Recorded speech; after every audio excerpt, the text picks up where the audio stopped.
ऐसा कहते हैं कि इंसान की मौत के बाद भी उसकी आत्मा उसी जगह भटकती रहती है। खास तौर पर जब उस इंसान की मौत हादसे में हुई हो।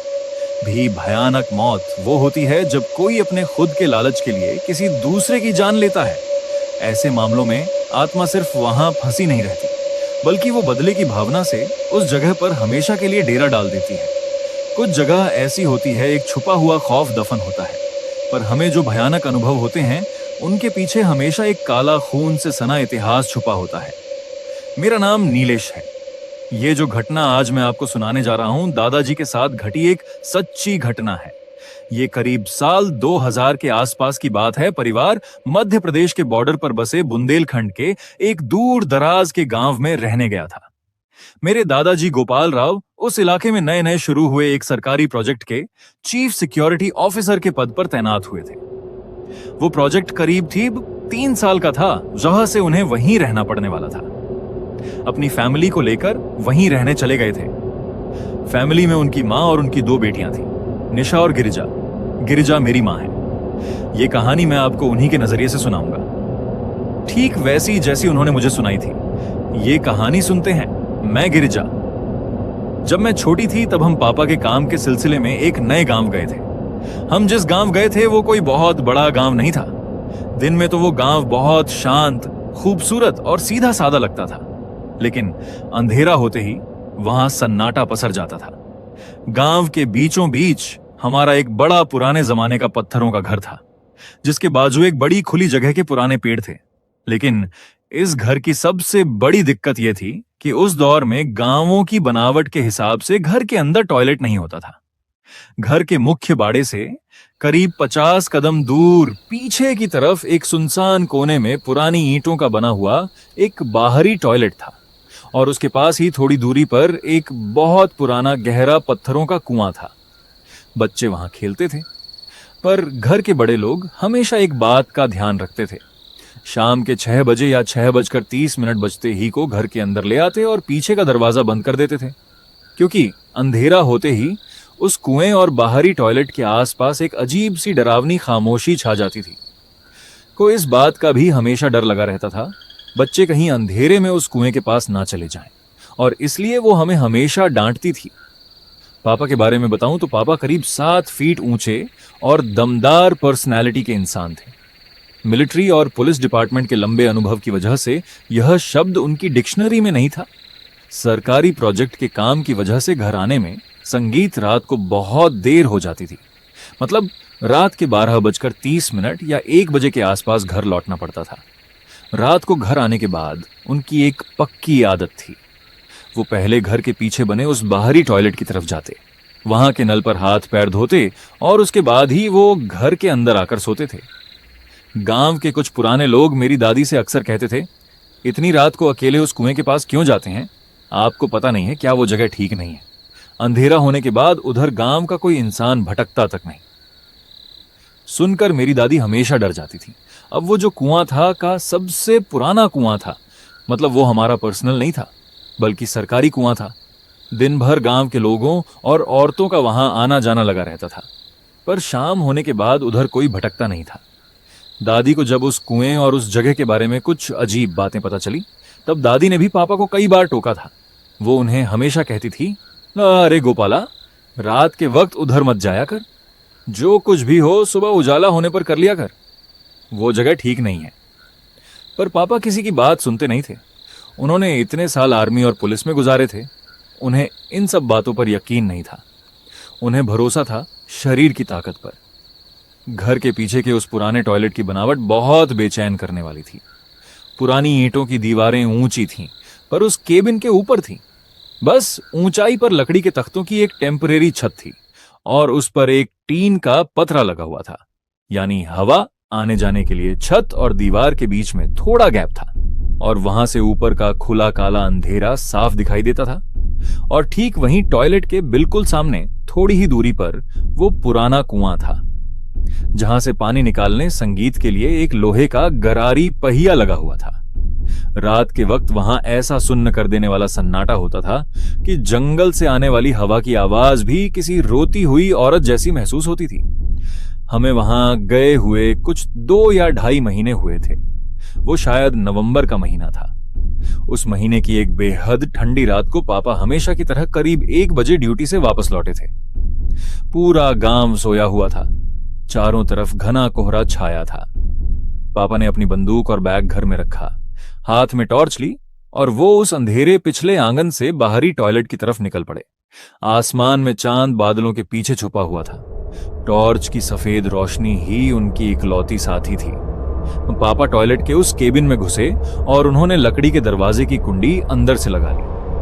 वो अंदर अब भी सेट ही हुए थे कि तभी 2 ही मिनट में बाहर के सन्नाटे में एक अजीब सी आवाज आने लगी। छप छप छप। टॉयलेट के बिल्कुल सामने उस पुराने कुएं के चबूतरे पर कोई बहुत जल्दी जल्दी में कपड़े धो रहा हो। वो आवाज ठीक वैसे ही संगीत थी।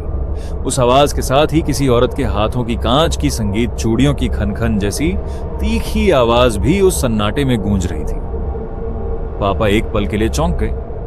इस आधी रात को इतनी ठंड में गांव की कौन सी औरत यहां कुएं पर कपड़े धोने आएगी? उन्हें बड़ा अचंभा हुआ। कपड़े को पत्थर पर पटकने की वो आवाज तेजी से बढ़ती ही जा रही थी, मानो वो इंसान में अमानवीय ताकत से उन कपड़ों को कुएं के पत्थर पर पीट रहा हो। पापा ने अंदर से ही संगीत भारी आवाज में पूछा, कौन है बाहर? पर उनके सवाल का कोई जवाब नहीं मिला। उल्टे उस कपड़े धोने की आवाज के साथ ही मध्यम बारीक आवाज आने लगी। कोई रहस्यमयी पुराना गाना दबी आवाज में गुनगुना रही थी। वो गुनगुनाने की आवाज दीवारों के अंदर से उन्हें गूंजती हुई महसूस हुई, जिसने पापा के बदन में सरसरा कर रोंगटे खड़े कर दिए। पापा ने तुरंत लकड़ी के दरवाजे की कुंडी खोली, बाहर आ गए। उन्होंने टॉर्च की रोशनी सीधी उस कुएं के चबूतरे पर डाली। पर उन्हें वहां जो कुछ भी दिखा, उस घटना ने उनकी तार्किक बुद्धि को एक बड़ा झटका दिया, क्योंकि कुएं के चबूतरे पर कोई नहीं था। पूरा पत्थरों का चबूतरा बिल्कुल सूखा पड़ा था। जमीन पर पानी की एक बूंद भी नहीं थी। वहां कोई कपड़े थे। पापा आसपास देखते हुए धीरे धीरे चलकर उस कुएं के पास चले गए और उन्होंने कुएं में टॉर्च मारकर देखा। सिर्फ काला शाह शांत पानी था। का पसीना पहुंचा और सोचा, शायद काम की थकान से ऐसा वहम हुआ होगा, और ऐसा सोचकर वो घर चले गए। पर यह सिलसिला यहीं नहीं रुका। अगले 8 से 10 दिनों में जब जब पापा उस रात के वक्त टॉयलेट जाते, तब ठीक वहीं कुएं की तरफ से आने वाली वो कपड़े धोने की, चूड़ियों की औरत के गुनगुनाने की आवाज उन्हें कई बार आती रही। और हर बार बाहर आकर देखने पर वो कुएं वाली जगह पूरी तरह सूखी और खाली होती थी। पापा को अब समझ आ चुका था, प्राकृतिक घटना नहीं है, यहां कुछ बहुत ही विकृत समझ के परे कुछ हो रहा है। पर उनका स्वभाव निडर था। इतना सब होने के बाद भी उन्होंने वहां जाना बंद नहीं किया। मतलब ये रोज नहीं होता था, अचानक कभी कभार ही होता था। इसी वजह से अंदाजा नहीं लगा पा रहे थे ये चल क्या रहा है। ने मन में एक बात पक्की कर ली थी कि जब कभी दोबारा ये आवाज आएगी तब इसके पीछे क्या चक्कर है लगाकर ही रहूंगा। ऐसे ही कुछ दिन शांति से बीते और एक रात माहौल बहुत ही अजीब हो गया था। उस रात बाहर हवाएं बहुत तेज चल रही थीं और वो हमेशा की तरह रात 1:30 बजे आंगन में आए। इस बार वो उस केबिन में यानी टॉयलेट के अंदर जाकर बैठे नहीं थे। उन्होंने सिर्फ पानी की बाल्टी अंदर रखी, दरवाजे को हल्का सा सटा दिया, अंदर बेहद शांति से बिना कोई आवाज किए खड़े रहे। वो सिर्फ आहट को सुन रहे थे कि कुएं से कपड़े धोने की आवाज आती है, और आवाज आते ही वो झटके से दरवाजा खोलकर भी होगा उसे रंगे हाथों पकड़ने वाले थे। घड़ी में रात के 2:13 हुए होंगे। पूरे इलाके में श्मशान जैसा सन्नाटा था। हवा भी अचानक थम गई थी। पापा ने टॉर्च भी बंद कर दी थी और सांस रोककर वो आवाज की आहट लेते हुए शांत खड़े रहे। अब वहां सिर्फ उनकी सांसों की आवाज थी। ऊपर दीवार और छत के बीच जो जगह थी, वहां से चांद की रोशनी अंदर आ रही थी। यानी चांद आसमान में ठीक उसी कोण पर था गैप से पापा को चांद आसमान संगीत में दिखाई दे रहा था। उन्होंने दोबारा नजर नीचे की और दरवाजे के पास कान लगाकर बाहर से कोई आवाज आती है क्या ये सुनने की कोशिश करने लगे। अचानक उन्हें एक अलग ही एहसास हुआ। टॉयलेट के अंदर ऊपर से गिरने वाली वो चांद की रोशनी अचानक से थोड़ी धुंधली हो गई, मानो ऊपर खुली हवा में बड़ी चीज आकर रुक गई हो। उन्हें यह महसूस हुआ कि उनके सिर के ऊपर छत और दीवार के बीच जो जगह खाली थी, जहां से चांद की रोशनी आ रही थी, उस 10 फीट की ऊंची दीवार के ऊपर से गया है। पापा ने अपना सिर धीरे से ऊपर किया। छत और तख्तों के बीच की दरार से ऊपर देखा नहीं होगा, पर वहां देखकर एक पल के लिए उन्हें झटका सा लगा। उस 10 फीट की सीधी ईंटों की दीवार की ऊपरी छोर से इंसानी चेहरा नीचे की तरफ झुका हुआ था और वो सीधे पापा की तरफ देख रहा था। वो चेहरा उस ऊंची दीवार के किनारे से इतना नीचे आ चुका था कि वो पापा के चेहरे से ही फीट दूरी पर था।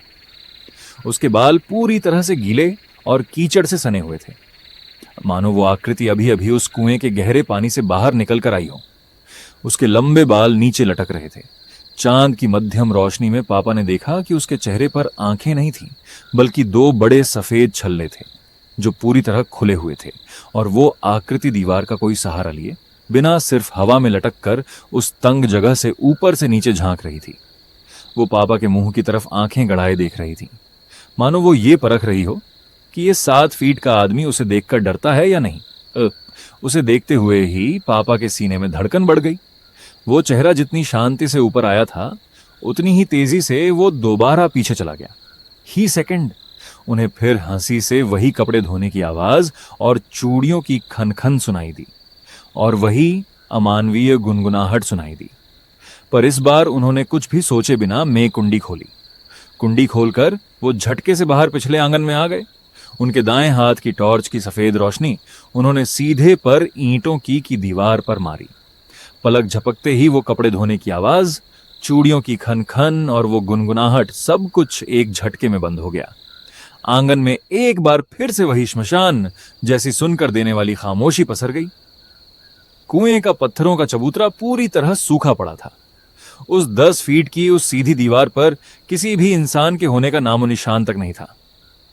कि 7 फीट भारी भरकम शरीर को पहली बार अंदर से एक अनजाने खौफ ने जकड़ लिया था। उनके माथे पर कपा देने वाली ठंड में भी पसीने की बूंदें आ गई थी।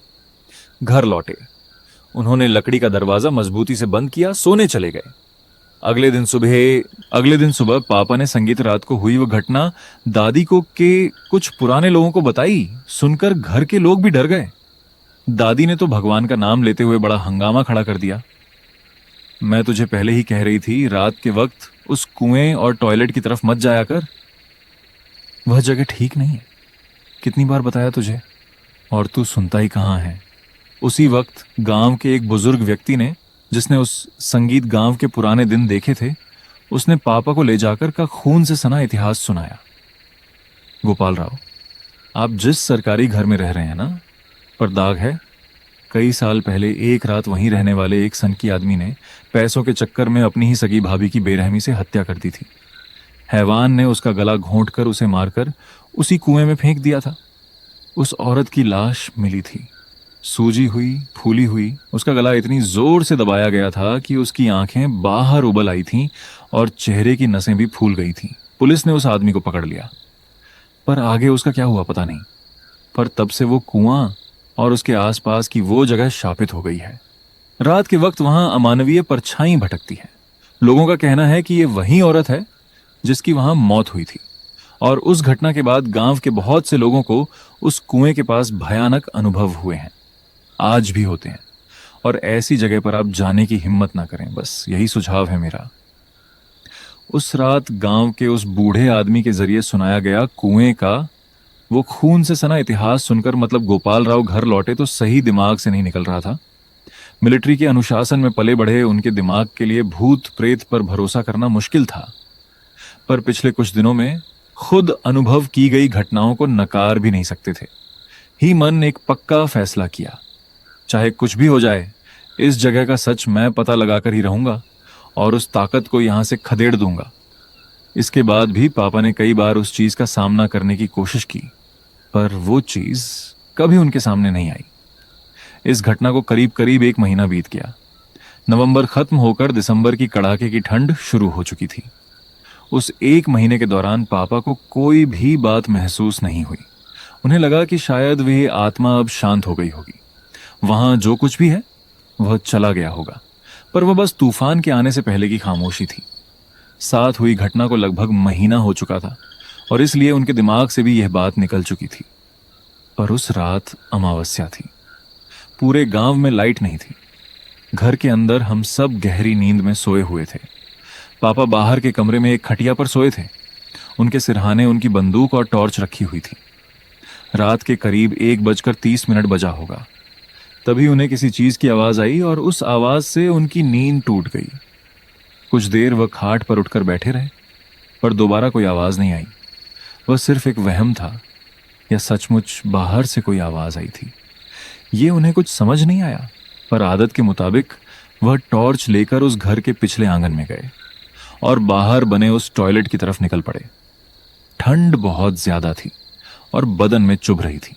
बाहर इतना घना कोहरा था कि टॉर्च की रोशनी भी ज्यादा दूर तक आगे नहीं जा पा रही थी। पापा उस टॉयलेट के लकड़ी के दरवाजे के पास पहुंचे और वह अंदर चले गए। उस वक्त वह थोड़े नींद में ही थे, यानी आंखों पर अभी भी नींद का खुमार था। 1-2 मिनट हुए होंगे, उनके दिमाग में तब कोई विचार नहीं था। पर ठीक उसी वक्त उन्हें पीछे से एक मध्यम पर साफ आवाज सुनाई दी, गोपाल, ओ गोपाल। उस आवाज से उनकी नींद उड़ गई। उन्होंने ऊपर देखा, उसी जगह जहां उन्हें पहले एक चेहरा दिखा था, पर दीवार और टीन के पतरे के बीच उस खुली जगह में कोई नहीं था। फिर भी बदन में सरसरा कर रोंगटे खड़े हो गए।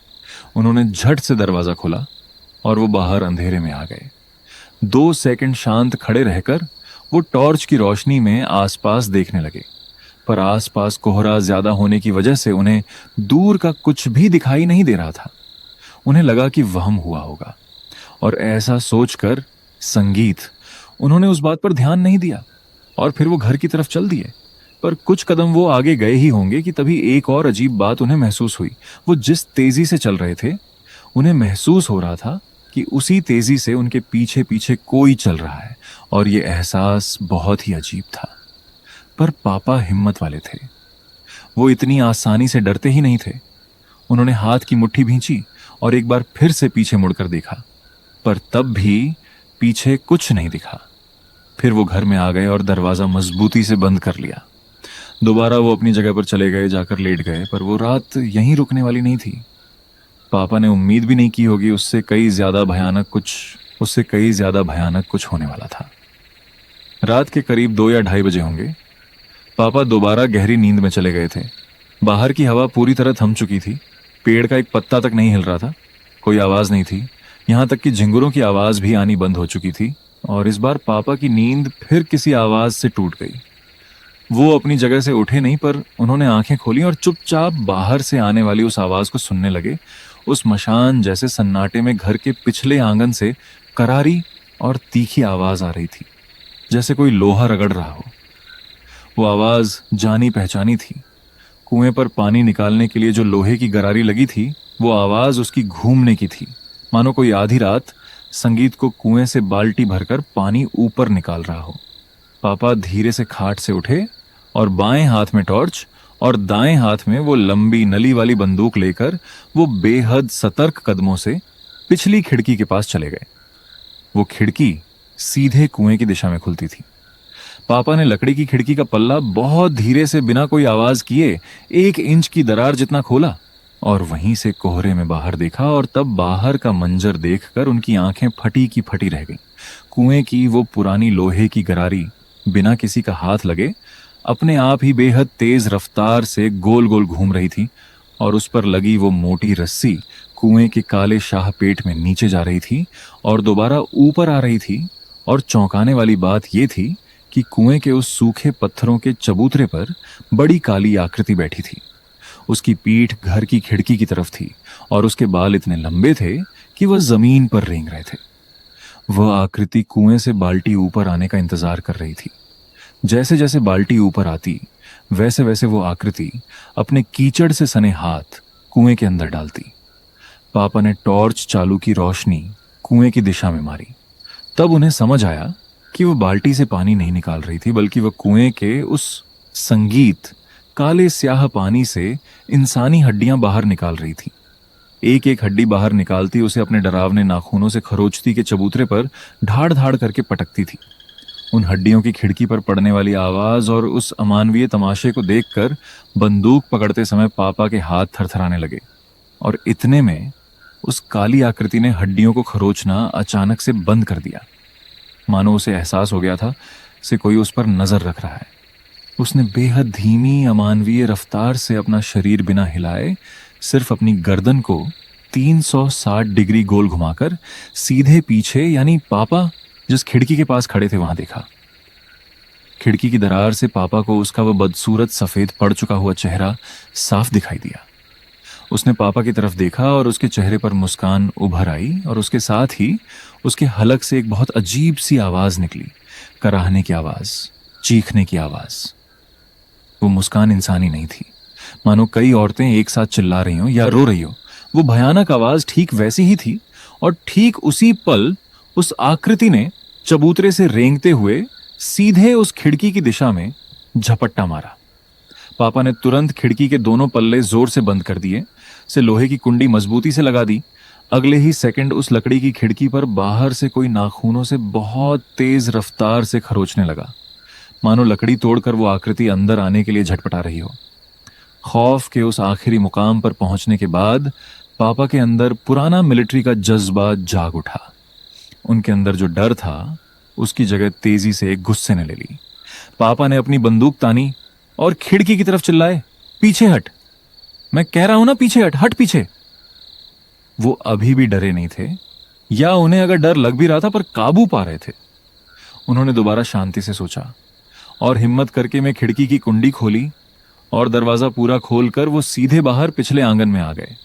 उन्होंने अपनी टॉर्च चालू की और उसकी तेज रोशनी उन्होंने सीधे उस कुएं की तरफ मारी। फिर से पहले जैसी श्मशान जैसी खामोशी छाई हुई थी। अब वहां झिंगुरों की, हवा की, पत्तों की कोई आवाज नहीं थी। सामने चारों तरफ आंखों को जो भी दिख रहा था वो सिर्फ कोहरा था, और उस कोहरे में दूर बनी वो कुएं वाली जगह साफ दिख रही थी। पर अब वहां कुछ भी नहीं था, मानो वहां कुछ हुआ ही ना हो, या अब तक जो कुछ भी हुआ था वो महज एक वहम था। पापा सीधे उस कुएं के पास गए। उन्होंने टॉर्च की रोशनी में कुएं के अंदर झांक कर देखा। कुआं भी गहरा शांत था। वो पीछे मुड़े और दोबारा घर की तरफ जाने लगे। वो कुछ 5-10 कदम ही आगे बढ़े होंगे कि तभी पीछे कुएं के गहरे पानी से बहुत तेज बुलबुलों की और पानी उछलने की आवाज आई। पापा ने झटके से पीछे मुड़कर कुएं पर टॉर्च मारी और तब कुएं के शांत पानी से वो अमानवीय आकृति धीरे धीरे ऊपर आ रही थी। उसके गीले लंबे काले बाल उसके बदसूरत चेहरे पर फैले हुए थे, और उस अंधेरे में उस कुएं के अंदर से एक बेहद भारी और डरावनी आवाज में उसने सीधे पापा का नाम पुकारा, गोपाल, गोपाल, मेरी तरफ देखो। हंसी। उस आवाज को सुनकर पापा के पैर जमीन से सट गए। उस आकृति ने कुएं के चबूतरे पर अपने गीले लंबे हाथ रखे और वो कुएं से बाहर आ गई। वो सारा नजारा देखकर पापा भी एक पल के लिए पीछे हटे, पर वो पीछे पीछे खिसकते हुए बंदूक पर अपनी पकड़ मजबूत कर रहे थे, और उसी वक्त वो आकृति भी उनकी दिशा में आगे आगे बढ़ रही थी। उसका चलना इंसानी नहीं था। उसके पैर उल्टे थे, तलवे पीछे थे और उंगलियां आगे, और वो उनकी तरफ देखते हुए सीधी खड़ी थी। पर वो आकृति अपना चेहरा गोल गोल घुमाते हुए एक अस्वाभाविक रफ्तार से हंसती हुई पापा की तरफ आ रही थी। उसके चेहरे पर गुस्सा, क्रूरता के भाव साफ दिख रहे थे। अपनी जगह पर रुक गई और पापा भी रुक गए, पर ऐसा एक आध पल सन्नाटे में गुजरा होगा और फिर कुछ समझने से पहले ही वो आकृति पापा के ऊपर झपट पड़ी। वो उनके ऊपर झपटते समय भी जोर जोर से हंस रही थी, और उसी पल पापा ने पीछे हटते हुए झटके से बंदूक दोनों हाथों में पकड़कर ऊपर की और उस आकृति संगीत पर गोली चला दी। पापा ने अपनी जिंदगी में पहली बार खौफ के आखिरी छोर का अनुभव किया था। उनके बिल्कुल करीब पहुंच गई थी। बर्फ जैसे ठंडे हाथ पापा की गर्दन की तरफ बढ़े। ठीक उसी पल पापा ने अपने मन के डर पर काबू पा लिया। उनके अंदर एक अलग ही बहादुरी आ गई। भी अपनी पीठ नहीं दिखाता और उनके बालों में ही उनकी सारी ताकत होती है। सोनी एक बात उनके दिमाग में कौंध गई, और पापा ने पीछे हटने के बजाय उल्टे पैरों से भागने वाली उस आकृति के वो गीले और लंबे बाल पकड़ने के लिए अपना हाथ आगे बढ़ा दिया। ही पापा का हाथ उसके बालों की तरफ बढ़ा, उसने हवा में एक भयानक चीख मारी। चीखने की आवाज, कराहने की आवाज। वो समझ गई थी कि ये इंसान उसके डरावने रूप को देखकर भी डरा नहीं है, और ना ही वो उससे हार मान रहा है। और झटके से वो आकृति पापा के हाथ को चकमा देकर उल्टे पैरों से पीछे भागती हुई उस बरगद के पुराने पेड़ की अंधेरी परछाई में 1 सेकंड में गायब हो गई। पर उसका भागना बहुत अजीब था। मतलब जिस तरह से वो आगे बढ़ी थी उसी हालत में वो पीछे भाग रही थी। मतलब उसका चेहरा धड़ सब पापा की तरफ था, और वो पेट नहीं दिखा रही थी, वो गायब तो हो गई, पर फिर भी उसकी हंसी की आवाज काफी देर तक दूर के पहाड़ों संगीत में गूंजती रही। गोली की आवाज से माँ और दादी यानी हम सब जाग गए थे। पर यह सब हुआ और फिर घर से हम सब बाहर चले गए। दादी और माँ जब बाहर आई तब तक ये सारा वाकया बीत चुका था। सब कुछ पहले की तरह एकदम शांत हो चुका था। पापा ने उन्हें समझाया जानवर था, घर के अंदर ले गए और इसके बाद उस रात फिर कुछ नहीं हुआ। दिन सुबह पापा ने अपने सरकारी प्रोजेक्ट के अफसरों को चिट्ठी लिखकर अपना तबादला करने की गुजारिश की। हमने वो बुंदेलखंड का घर, वो शापित कुआं हमेशा के लिए छोड़ दिया और फिर हम दूसरे गांव रहने चले गए। आज पापा जिंदा नहीं है, पर उस रात पापा सिर्फ अपनी हिम्मत की वजह से जिंदा बचे थे और वो अनुभव पापा ने बहुत दिनों बाद सबको बताया था। वो भयानक अनुभव हमारे पूरे परिवार के मन में हमेशा के लिए एक खौफ छोड़ गया था। कुछ चीजों का अंत कभी भी सुखद या पूरा नहीं होता। ऐसी चीजें सिर्फ एक सुन्न कर देने वाली खामोशी में जम जाती है। आज भी जब कभी भी दिसंबर की कड़ाके की ठंड शुरू होती है, बाहर रात को तूफानी हवा चलने लगती है और घर के बाहर से कोई कर कर आने की आवाज आती है, उस वक्त मुझे माँ की सुनाई वो कहानी याद आती है और मैं सोच में पड़ जाता हूँ कि दादाजी ने कितने हौसले से उस अजीब मंजर का सामना किया होगा। तो दोस्तों, ये थी आज की कहानी। आपको ये कहानी कैसी लगी मुझे कमेंट कर कर जरूर बताएं। और हाँ, अगर आपने अभी तक मेरा ऐप डाउनलोड नहीं किया है तो उसे जाकर जल्दी से डाउनलोड कर लें, और अगर आपने उसे अपडेट भी नहीं किया है तो जल्दी से उसे अपडेट भी कर लें, क्योंकि उस ऐप पर बहुत सी चीजें आने वाली हैं। तो आज के लिए बस इतना ही। मिलते हैं अगले हफ्ते ऐसी ही किसी डरावनी कहानी के साथ। के लिए धन्यवाद और शुभ रात्रि।